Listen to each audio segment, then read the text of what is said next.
that because of digital bombardment, because of the pervasive nature of digital experiences today, that these children have become screen agers. This is the first generation in Singapore history that has actually grown up with a mouse in their hands, combined with an assumption that images on a screen are supposed to be manipulated and interacted with, that screens aren't just for passive viewing and consumption. These children have become, as Mark Prensky describes in his writing, digital natives who have grown up in the new digital landscape. And as a result of that, digital is their language of choice. You see, these kids are DFL. They speak digital as a first language. It is their native language. They were born into it.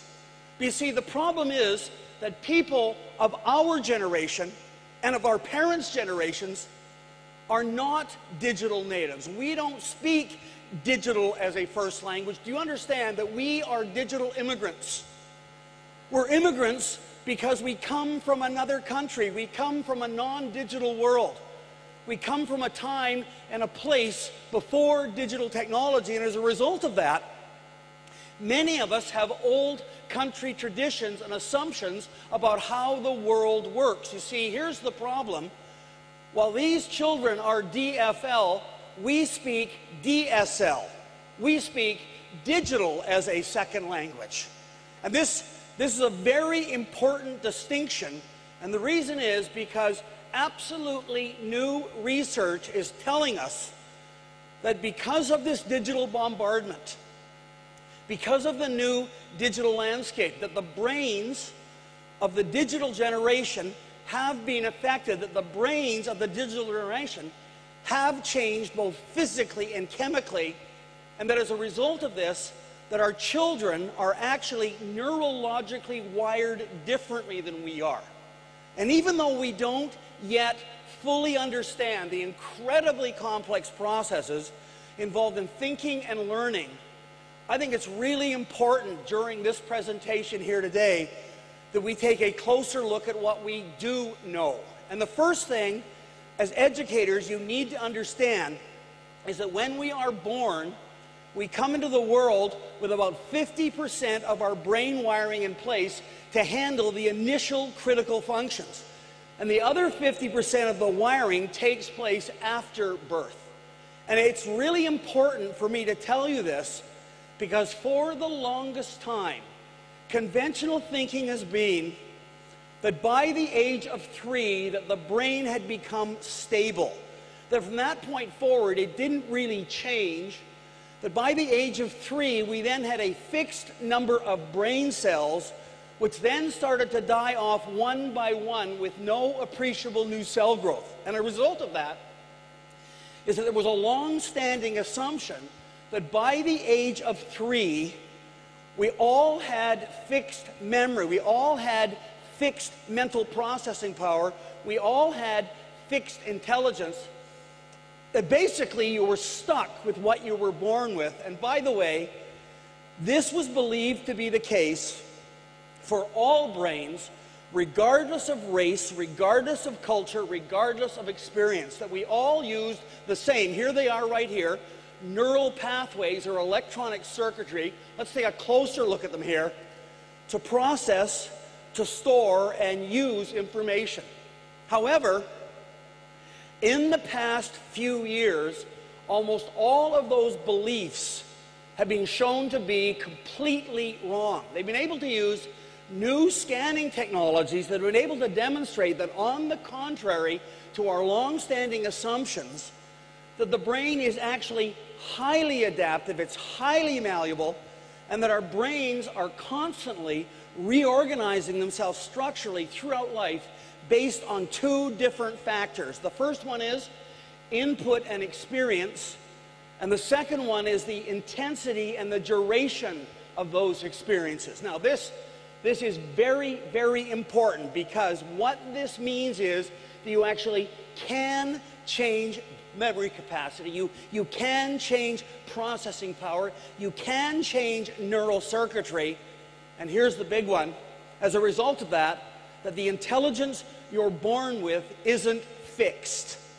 Now, this ongoing process of reorganization and restructuring of the brain, where the neurons are constantly rearranging themselves, making new connections and pruning unnecessary neurons to speed up and reroute the flow of thought. This is called, and this is a term you probably should learn, it's called neuroplasticity. What this means is that the brain is actually plastic. And so contrary to long-standing assumptions, the brain is actually making new connections and setting up new circuitry throughout our lives. And as a result of that, the mind is constantly creating and then recreating new thinking patterns. Now it's very important you understand that in the last 2 years, there have been a number of new books written on neuroplasticity in digital kids.